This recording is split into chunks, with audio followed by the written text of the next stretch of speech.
Under Republican policies, housing costs are going up, child care costs are going up, grocery costs are going up, electricity prices are through the roof.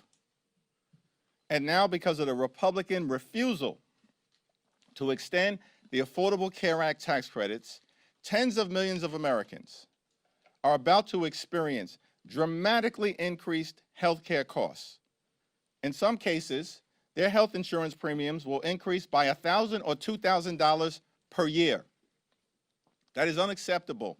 It will be unaffordable for working class Americans, middle class Americans, and everyday Americans to be able to go see a doctor when they need one. And so House Democrats and Senate Democrats have been fighting hard to address the Republican health care crisis and to lower the high cost of living for everyday Americans in the United States of America.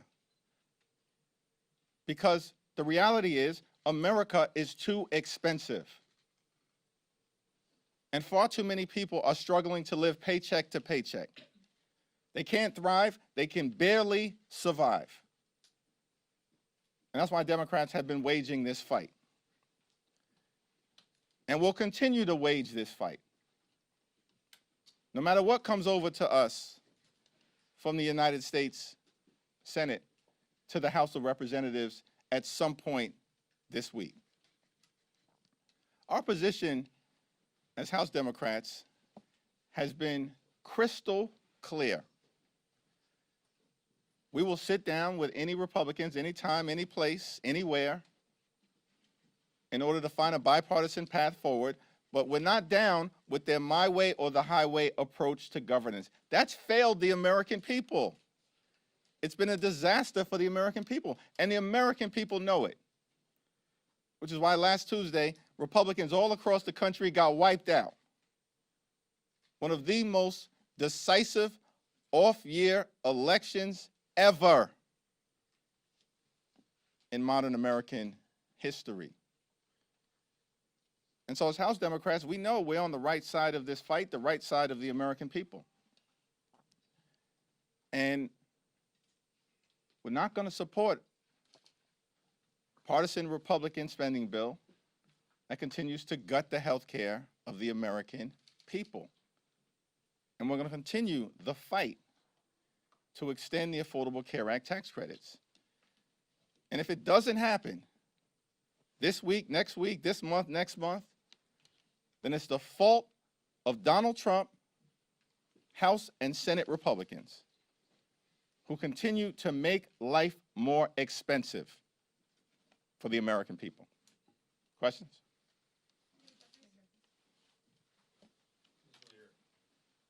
Some Democrats in your own caucus are suggesting Schumer is ineffective as Senate Democratic leader and should be replaced. You, of course, are critical of this deal. Do you view him as effective, and should he keep the job? Yes and yes. Do you trust, in this deal, there is language for President Trump and the Trump administration to reverse some of the firings that happened during the shutdown. Do you trust that the Trump administration and the president is going to sign off on that and reverse the people who have been fired? We'll have to evaluate the legislative language, and we'll have a caucus meeting later on this afternoon, and we'll get a presentation from Rosa DeLauro, the top Democrat on the Appropriations Committee. The overwhelming majority of Senate Democrats, led by Leader Schumer, are opposing this bill in the Senate. And they'll articulate, there are a variety of different reasons that the bill is being opposed strongly by Democrats in the Senate, the overwhelming majority of them. And there'll be a variety of different reasons that we articulate in the House. Now, certainly we're going to continue to stand by our hardworking federal employees. By the way, Donald Trump and Republicans, this toxic administration, they fired more than 100,000 federal employees prior to the shutdown that they started beginning. So, of course, there's reason to be deeply skeptical of the administration and their motives as it relates to the hardworking federal civil servants, and the federal workforce. And we will continue to be deeply skeptical of their intentions. They spent the whole year implementing the toxic parts, the most toxic parts of Project 2025. After lying to the American people last year, saying they didn't know anything about Project 2025. And part of that has been going after the federal workforce. So we'll see what the language looks like, but it doesn't change the core problem here, which is we need to decisively address the Republican healthcare crisis on behalf of working class Americans, everyday Americans, and middle class Americans. Thanks. Third row. So Dr. Oz said that millions. Who? Dr. Oz. Said there are millions of phantom enrollees under the ACA.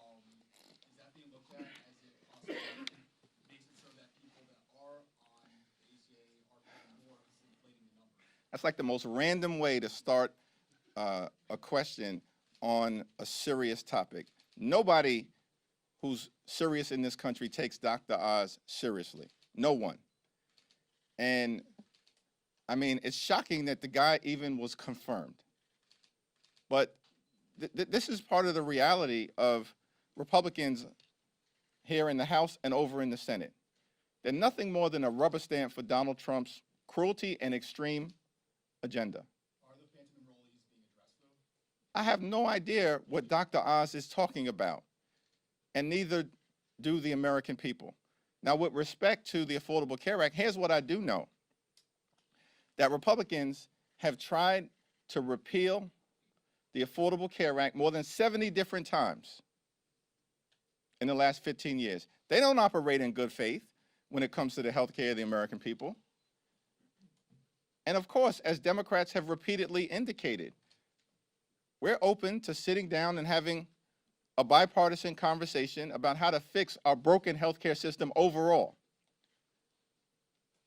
But I'm not going to respond to any comments from randos like Dr. Oz, who is woefully unqualified to be in whatever position he holds in the administration. He's a joke. These people are jokes. But the issue of the healthcare of the American people is very serious. And that's what we'll continue to focus on. Back row. Do you see in the Senate bill the extension of SNAP benefits rather than the possibility of a January cliff for them? Do you see that as a victory, or is that something that also raises questions? Here's what I understand about the SNAP situation. Republicans this year, on July 3rd, subsequently signed into law by the current president, enacted the largest cut to Medicaid in American history, ripping away health insurance from at least 14 million Americans, and at the same period of time, cut $186 billion from SNAP. Republicans did that this year. They literally ripped food from the mouths of hungry children, seniors, and veterans so they could reward their billionaire donors with massive tax breaks that they made permanent. That's what Republicans did. They've launched an all-out assault on SNAP. They've weaponized hunger and starvation here in America, taken SNAP benefits away from more than 1 million veterans rather than honoring them tomorrow, which is what should be taking place in the United States of America. Republicans have done that. And so these people can't be trusted on the cost of living issue. These Republican extremists, they can't be trusted on the health care issue. And they certainly cannot be trusted on the SNAP issue. As you know, this has been the longest shutdown in American history. You've seen chaos at airports, delayed SNAP benefits, people losing their jobs. And yet, the deal that Democrats agreed to has been a deal that's been on the table for a while now. Still no policy outcome on health care. So what do the American people gain from the past 41 days? Our fight in the House of Representatives will continue to address the Republican health care crisis.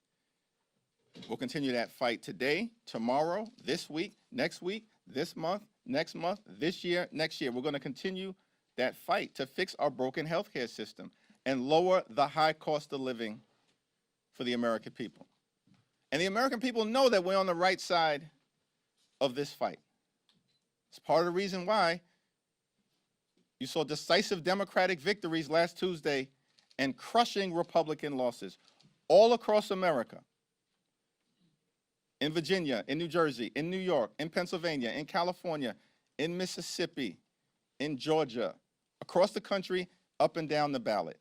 Because Republican policies have failed the American people. And as Democrats, we're going to continue to fight to make their life better. Thanks. Thank you, Mr. Leader. Throughout the shutdown, you referred to your Senate colleagues as courageous for rejecting the 14 previous attempts to reopen the government without an extension to the affordable tax care credits. Those 8 Senate Democrats who voted to start the process of reopening the government, do you still include them in that characterization of courageous Democrats who have kept the fight going throughout this shutdown? Well, I don't have much to say about those individuals, and they're going to have to explain themselves to their constituents and to the American people. I certainly believe that Senate Democrats, the overwhelming majority of Senate Democrats, led by Chuck Schumer, have waged a valiant fight over the last 7 weeks, defeating the partisan Republican spending bill 14 or 15 different times, week after week after week, and continue to oppose this effort of passing legislation that does not address the Republican health care crisis by extending the Affordable Care Act tax credits. But the fight is getting ready to shift back to the House, where we're going to work hard, hold the Republicans accountable. All of these loudmouths on the House Republican conference side who's been saying for the last several weeks that we have to extend the Affordable Care Act tax credits. Now is their chance. This week, they have to come back from their 7-week prolonged taxpayer-funded Republican vacation. They can no longer hide. They can no longer hide. Mike Johnson apparently still hiding, refused to even answer a single question today. That's extraordinary. But they're not going to be able to hide this week when they return from their vacation. Thanks. Speaking of the House, Speaker Johnson has not committed to holding a vote on subsidies, even though the Senate agreement would have them do so. What do you say to that? And then also, what do you think that would do to the relationship between Republicans and Democrats on the House side? Well, the failure of Republicans to address the healthcare crisis that they've created in the House and in the Senate is no surprise, because House and Senate Republicans multiple times this year have been given an opportunity to vote to extend the Affordable Care Act tax credits, and multiple times this year already, in the context of the debate around their one big ugly bill, they voted against, unanimously voted against extending the Affordable Care Act tax credits. So over the last several weeks, it's become increasingly difficult for them to hide from their position as it relates to the health care of the American people. And House Democrats, joined by our colleagues in the Senate, we're not going to stop the fight. We're going to continue to lean into the fight over the next few days and beyond until we actually get an outcome that makes life better for working class Americans. Thank you, Mr. Leader. There's already extensive backlash coming from the Democratic base over feeling shortchanged by Senate Democrats who secured this deal without touching on health care. What do you think that this backlash can mean for the party going into the midterms next year, and also for the voters who just handed Democrats a decisive victory? Do you think that this will make them feel also shortchanged, disenfranchised, demoralized? Do you think that this will lead to a switch up? House Democrats are going to take back control of the House of Representatives next year. I've said it before, and if I said it, I meant it. Now, with respect to the senators on the other side of the Capitol, they're going to have to explain themselves. But the overwhelming majority of Senate Democrats continue to remain in the arena fighting to fix our broken healthcare system and address the Republican healthcare crisis. This fight for us is not partisan. It's not a partisan fight. It's a patriotic fight. We're waging this fight on behalf of the American people. The 5 states that are most impacted by a failure to extend the Affordable Care Act tax credits are West Virginia, Wyoming, Alaska, Mississippi, and Tennessee. 45% of the people, of the Americans who are going to lose health care or be at risk of losing health care if they don't, on the other side of the aisle, extend the Affordable Care Act tax credits, 45% of them are registered Republicans. 35% registered Democrats, and 20% unaffiliated or independent. This is not a partisan fight for us. It's a patriotic fight. You know, one of the people that I met early on during this Trump Republican shutdown, came to Capitol Hill, was a 29-year-old named Mariah Plant. She's from rural Wyoming County in West Virginia. Her older brother is nonverbal, autistic, and requires 24-hour care. And Mariah is able to provide that care to her older brother lovingly and affectionately because of Medicaid that Republicans have now cut by the largest amount in American history. Her hospital in rural West Virginia is at risk of closing because of Republican policies in their one big ugly bill. And at the same time, this 29-year-old loving caregiver for her older brother gets her health care from the Affordable Care Act. And it's affordable because of the tax credits that Republicans now want to rip away from her. And so I'm fighting for people like Mariah Plant. Very different than the people that I represent in Brooklyn, New York. But she's an American, just like I represent hundreds of thousands of Americans.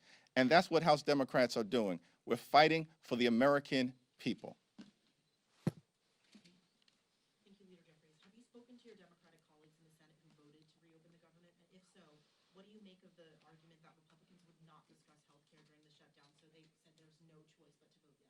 I have not spoken to them. Thanks. Different topic, Mr. Leader, if you don't mind.